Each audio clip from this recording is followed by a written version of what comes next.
కానీ మీకు డౌట్ కూడా రావాలి. ఏంటంటే సరే ఎలా చెప్పగలరు మీరు అంటే అనుభవంలోంచి చెప్పచ్చు, కొంత ఊహ చేసి చెప్పచ్చు. అందులో నేను ఏం చేశానంటే నేను మీతో మాట్లాడే ప్రతిదీ నేను నిజంగా అలా చెయ్యొచ్చా లేదో ఒక టైం టేబుల్ గీసానండి. ఓకే. ఈ టైం టేబుల్ ఏంటంటే 365 డేస్లో ఆదివారాలు తీసేయగా ఆ మిగిలిన 312 310 డేస్ని కనుక ఒక్కసారి కాల్కులేట్ చేసుకుంటే ఏది ఎప్పుడు చదివితే ఇందులో ఈ ఈ ఈ 2 పేజీల టైం టేబుల్ కనుక చూస్తే మొత్తం సివిల్ సర్వీసెస్ ప్రిపరేషన్కి సంబంధించిన టోటల్ కంప్లీట్ అయిపోతుంది. ఓకే. ఆ తర్వాత రివిజన్ కూడా ఇలాగే చేసుకుంటావు. రివిజన్కి తక్కువ టైం పడుతుందిగా ఆబ్వియస్లీ. ఇప్పుడు ఒకసారి చదవడానికి ఎక్కువ టైం పడుతుంది. నేను ఏం చేశాను దీన్ని అంటేనండి, అందుకు నేను చెప్పాను కదా మెల్లగా చెబుతాను అన్నాను. స్టెప్ నెంబర్ 1 ఏమన్నాను, నీకు 6 అవర్స్ పెర్ డే 365 డేస్, అందులో 52 సండేస్ తీసేయి. దానికి నేను ఒక ప్లాన్ గీసాను.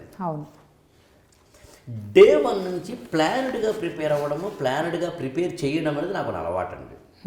నేను క్లాసెస్ అంటే బిగినింగ్ డేనే నేను ఎప్పటికి ఎండ్ అవుతుందో కూడా కోచింగ్ చెప్తాను. పలానా డేకి ఎండ్ అవుతుంది అని నేను ముందు ప్లాన్ రాసుకుంటాను. నేను అంటే ఏ క్లాసు ఏ రోజు చెప్పాలి అనే దానికి సంబంధించి ఒక టైం టేబుల్ వేసుకుంటాను నేను. ఏ రోజు ఏ టైం టేబుల్, ఇదంతా నా ఎక్కడంటే ఏ రోజు ఏ కోచ్ యాజ్ ఏ టీచర్ కానండి, ఫ్యాకల్టీ కానండి, కోచ్ కానండి నేను ముందు రాసుకుంటాను. సో ఇట్లా చూసినప్పుడు మనకి 365 రోజుల 1 ఇయర్ దాటకుండానే ఆదివారాలు నువ్వేమో రెస్ట్ తీసుకుంటుంటేనే ఇక్కడ చిన్న లాజికల్గా అప్లై చేద్దాం. హౌస్ వైఫ్స్కి ఆదివారాలు చదవలేరు. మిగతా వాళ్ళు ఆదివారాలు కొద్దిగా స్పెండ్ చేయాలనుకుంటారు, వారం అంతా చదివేశారు. ఎంప్లాయీస్కి ఆదివారం పెద్దవారం. అందులో ఎంప్లాయీస్ ఆదివారం కావాలంటే ఎక్కువ వినియోగించుకోండి. మిగతా వారాలు మిగతా రోజులు ఓ రోజు ఆఫీసులో మీకు ఇబ్బంది ఉన్నా, అలాగే మిగతా రోజుల్లో హౌస్ వైఫ్స్ ఎక్కువగా టైం సంపాదించుకోవచ్చు. ఎందుకని ఆయన పొద్దున పిల్లలేమో స్కూల్కి వెళ్ళిపోతే ఒక్కోసారి అసలు హస్బెండ్ ఏ కారణం చేతనైనా అవుట్ ఆఫ్ ఏదో అంటాం కదా డ్యూటీ మీద ఏదైనా వెళ్ళినప్పుడు, అవుట్ ఆఫ్ స్టేషన్ వెళ్ళినప్పుడు, పిల్లలేమో ఏదో చుట్టాలంటికి వెళ్ళినప్పుడు you are getting much more time. ఆ టైం నువ్వు పేరెంటానికి వెళ్తాను, పెళ్ళిళ్ళకి వెళ్తాను నేను చేసేది ఏం లేదు. లాజికల్. సో అలా అనుకున్నప్పుడు ఒక 1 ఇయర్ ప్రోగ్రామ్ని నేను డే 1, డే 2, డే 3 అని వేశాను. ఇది 1 డే ప్రోగ్రామ్, వన్ సింగిల్ పేజీలో ఉన్న 365. నేను ఇది వేయడానికి ముందు ఏం చేశానంటే మీరు చెప్తే ఆశ్చర్యపోతారు, ఇలా వేశాను యాక్చువల్గా. అంటే day 1, day 2, day 3, day 4, day 5, day 6 అని చెప్పి ఇలా 365 వరకు వేశాను. లాస్ట్లో ఎందుకు ఖాళీ ఉంటుందంటే 52 ఆదివారాలు ఖాళీ ఉన్నాయి. సో అలా నేను ముందు ఏం చేశాను, ఎప్పుడు హిస్టరీ ఎప్పుడు చదవాలి, ఎకనామిక్స్ ఎప్పుడు చదవాలి, పాలిటీ ఎప్పుడు చదవాలి, జాగ్రఫీ ఎప్పుడు చదవాలి, ఎన్సీఆర్టీ ఎప్పుడు చదవాలి, ఏ ఎన్సీఆర్టీ బుక్ ముందు చదవాలి, ఏ తర్వాత చదవాలి, ఇలాంటి వాటికి సంబంధించిన టోటల్ వేశాను. నేను ఇంకోటి ఏం చేస్తానంటే ఈసారి ప్రత్యేకంగా ఒక ప్రయోగం చేస్తున్నాను.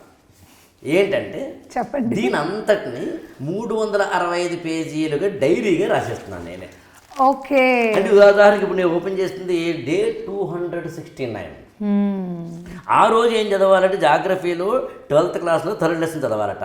ఆ రోజు ఏ క్లాస్ వినాలంటే ఎథిక్స్లో 27వ క్లాస్ వినాలట. మళ్ళీ ఆ రోజు చేసిన today's my 3 mistakes, today's my 3 plans and tomorrow's my 3 plans. అంటే ఆ రోజు ఎంత కాదనుకున్నా 3 మిస్టేక్స్ చేస్తే ఏమో రాసుకోవాలి. ఆ మర్నాడు ఏం చేయాలో గుణపాఠాలు రాసుకోవాలి. ఆ రోజు స్కోర్ 10కి ఎన్నేసి రాసుకోవాలి. మళ్ళీ కిందన ప్రతిరోజు కొటేషన్ పెట్టాను నేను. Everyday quotation. మనం గెలిచినప్పుడు నలుగురు పొగిడేవాళ్ళు, ఓడినప్పుడు నలుగురు వెన్నుతట్టి ప్రోత్సహించేవాళ్ళు, లేనప్పుడు ఎంత సంపాదించిన ఎంత పోగొట్టుకున్నా పెద్ద తేడా ఉండదు. అలా ప్రతిరోజు ఒక్కొక్క కొటేషన్ పెట్టాను. అంటే ఒక విధంగా చెప్పాలి అంటే ఒక స్టూడెంట్ ఈ ఒక్కటైతే యాక్చువల్గా ఇది నేను రఫ్ కాపీ అండి, ప్రింట్ చేసి స్టూడెంట్కి ఇస్తాను నేను. That's what the template is like. చాలా బాగుంది. మన చెప్పాలంటే డైరీ అండి, ప్రింటెడ్ డైరీ.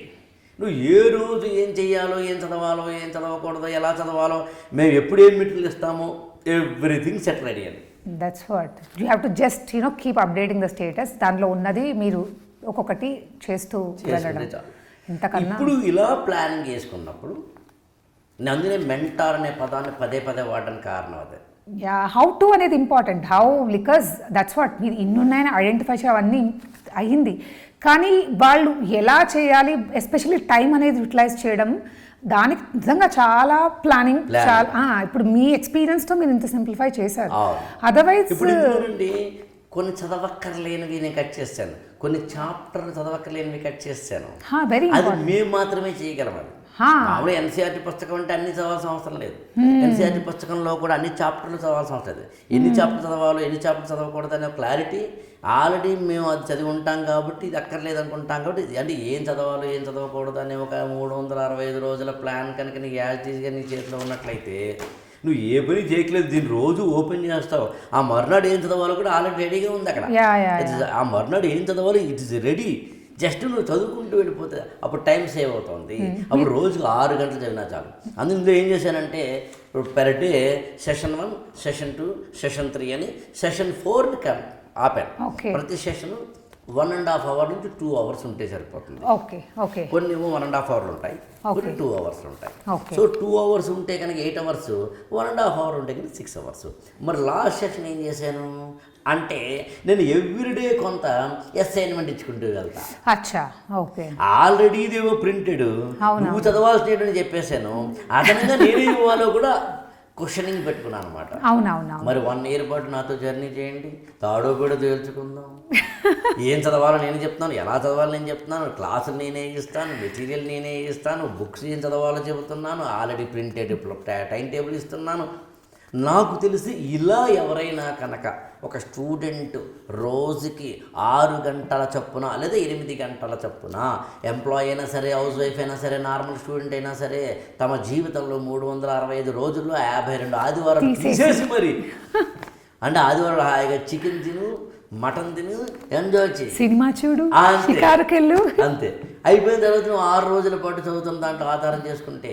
బట్ ఇంకోటి సెమిస్టర్ వేసాను దీనికంటే. Semester 1 62 days, semester 2 68 days, third semester 37 days, fourth semester 65 days, fifth semester 93 days, sixth semester 33 days. అంటే ఎవ్రీ సెమిస్టర్ అయిన తర్వాత ఒక చిన్న క్వశ్చనింగ్ ఇచ్చాను.